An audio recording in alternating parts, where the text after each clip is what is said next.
Hello, my name is Donald Zachary Worthington, and I'm working with Dr. Kevin Minkus and Dr. Douglas Guzay, and we are using geophysics to explore the karst features around a cave in southwest Missouri. The cave itself is located in Stone County and is a Pearson Formation cave, which is a Mississippian age limestone. The cave is known as the Old Spanish Cave, and it has this name because it has been a show cave in the past, and its gimmick was that Spanish conquistadors, they were exploring North America, came this far north, and used the cave as a cache, and then the cave has since been excavated and artifacts have been brought out of it. Now these artifacts have been lost because the cave is kind of characterized by a lot of breakdown, and the story goes that breakdown happened, the people bringing the artifacts out of the cave were killed, so the artifacts were lost, and the location of the treasure was also lost. The cave is owned by a new man and his family now, and he wants to reopen the cave as a show cave, and he would like to at least be able to expand the dimensions of the cave to find new passages to bring guests into, but then also he would like to hopefully find the passages that contain the lost Spanish treasure.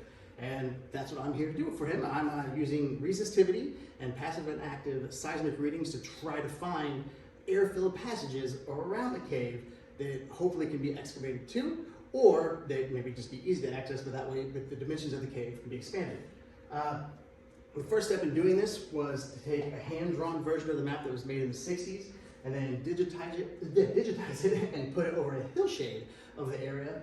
And I lined this up by first using the resistivity and some GPS units to line up a sinkhole that is rather large above the top of the cave with a debris cone inside of the cave that has a large fracture above it.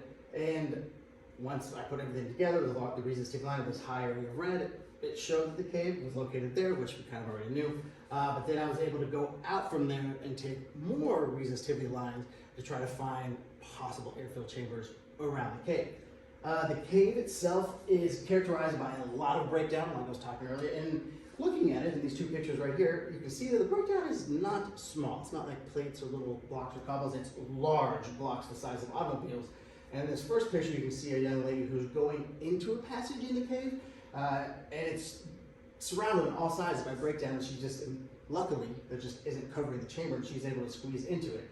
And with that, it's not inconceivable that a large block didn't luckily get stuck, like it is in that picture, but completely is covering a passage that is maybe smaller. And most of the passages in the cave are either tall, skinny ones that follow fracture lines, or long, small little crawl-throughs that you go through that follow bedding planes, but they all connect large open chambers that exist within the cave. All the large chambers that you can kind of see in the map, all the big gaps, are connected by these small little walkthroughs. So, I mean, it's very conceivable that something similar to these has been lost because of breakdown. And so, what we're going to focus on with this talk, just with the time constraints, are the resistivity lines that I've taken that show areas of high resistivity that are large enough for a person, hopefully, to fit in, and which would indicate maybe a chamber that could connect to the cave that would be a part of the cave that's lost. And I found something like that. What we have is up in the top middle here, I have 4 lines that I took next to the known location of the cave. And this picture on the right here, as you can see by the arrow, has been tilted. So the true north is not the top of the screen, it's off to the left. And that's just for convenience sake, so you can kind of see where the passage is. But all of these resistivity lines have areas in them that are bright red, which again indicate a high area of resistivity, which would be an air-filled chamber, maybe. And they're all on this right side of these lines, which if you line them up on the map where I took them, hopefully you can see in the PDF that each of these follows a red line that I took on the map down here. And something right through here looks like is an area that's rather large. This is about 160 meters across, and you can see there's like about 20-ish meters maybe, which is right there, which would be a large passage, maybe in the subsurface, or at least something that is causing the resistivity to spike, which hopefully is a passage.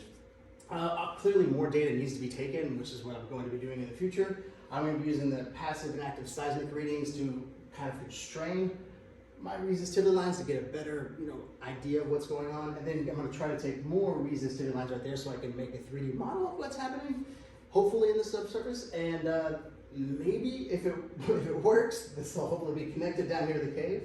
And the guy who owns the cave will be able to excavate into it and then be able to expand the dimensions of this cave and open it up to people and show the public and have fun and then maybe find the artifacts that are lost. Who knows? We'll have to wait and see what happens with that. But I've been using the Aries and the Super Sting to do most of my resistivity readings, and the Tumino Blue to do my ambient seismic.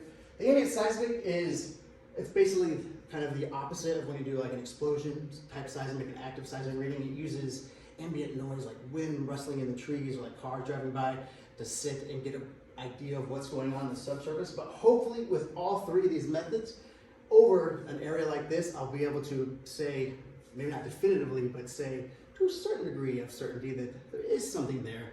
And the owner of the cave will be able to go into it and be able to find something interesting.